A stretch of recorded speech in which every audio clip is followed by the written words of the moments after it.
नमस्कार दोस्तों, स्वागत है आपका तिवारी एजुकेशन यूट्यूब चैनल पर। तो जैसा कि हमने क्लास 1 में जो 1773 का रेगुलेटिंग एक्ट पढ़ा था और उसके बाद 1781 का एक्ट पढ़ा था, इस कक्षा में हम पढ़ेंगे 1784 का पिट्स इंडिया एक्ट।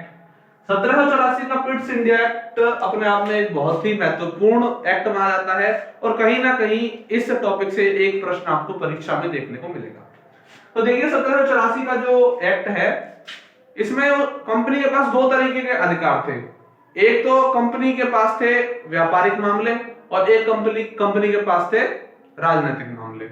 तो व्यापारिक मामलों के लिए कोर्ट ऑफ डायरेक्टर बनाया गया और राजनीतिक मामलों के लिए बोर्ड ऑफ कंट्रोलर बनाया गया। ये सबसे महत्वपूर्ण पॉइंट है इस एक्ट का। इसके अलावा एक जो सबसे महत्वपूर्ण पॉइंट है वो यह है कि पहली बार ब्रिटिशर्स ने भारत के अंदर जितना भूभाग कब्जा रखा था उसे अपनी संपत्ति करार दे दिया इस एक्ट के अंतर्गत। तो ये दो महत्वपूर्ण पॉइंट है जो आपको याद रखना है पिट्स इंडिया एक्ट में। उसके बाद में हम बात करते हैं 1786 के अधिनियम की। 1786 के अधिनियम में दो पॉइंट है जो आपको याद रखने हैं। एक तो इसका जो बंगाल का गवर्नर जनरल था उस टाइम लॉर्ड कॉर्नवालिस 1786 में वो था, गवर्नर जनरल था। और गवर्नर जनरल होने के साथ साथ इसने खुद को इस एक्ट के अंतर्गत कमांडर इन चीफ कह दिया, यानी कि 1786 में बंगाल का governor general commander in chief भी बन गया। ये सबसे इंपॉर्टेंट पॉइंट है 1786 के एक्ट में। उसके बाद में हम बात करते हैं 1793 के अधिनियम की। तो फ्रेंड्स 1793 के अधिनियम में क्या होता है कि कंपनी के जितने भी कर्मचारी थे चाहे वो ब्रिटिशर्स हो या भारतीय हो जो कंपनी में काम कर रहे थे, तो भारतीय भू राजस्व से उनका भुगतान किया जाने लगा। ये इस पॉइंट की महत्वपूर्ण खासियत है और इसके अंतर्गत 20 वर्षों के लिए इसे और बढ़ा दिया गया। ठीक है फ्रेंड्स, अब बात करते हैं हम 1813 के अधिनियम की। तो 1813, भाई नाम ही कितना बुरा है, 1813 13 हो गया तो बंटाधार हो गया। इसमें क्या हुआ भाई साहब कि इन्होंने ईसाई मिशनरियों को बुलाना स्टार्ट कर दिया कि भैया भारत में आओ और ईसाइयत का प्रचार करो।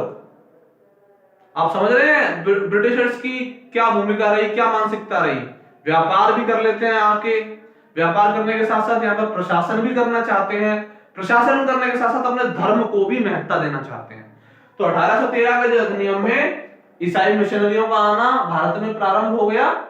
ये सबसे महत्वपूर्ण पॉइंट है 1813 के अधिनियम का। इसी के साथ साथ एक महत्वपूर्ण पॉइंट और है 1813 के अधिनियम का, वो यह है कि कंपनी ने व्यापारिक एकाधिकार को समाप्त कर दिया, यानी कि अब छूट दे दी। पहले तो सिर्फ ब्रिटिशर्स ही इंडिया के साथ व्यापार कर रहे थे, अब कह दिया हाँ भाई और देश भी व्यापार कर सकते हो इंडिया के साथ, क्योंकि उन्हें प्रॉफिट हो रहा था। प्रॉफिट सब ब्रिटिशर्स की जेब में जा रहा था।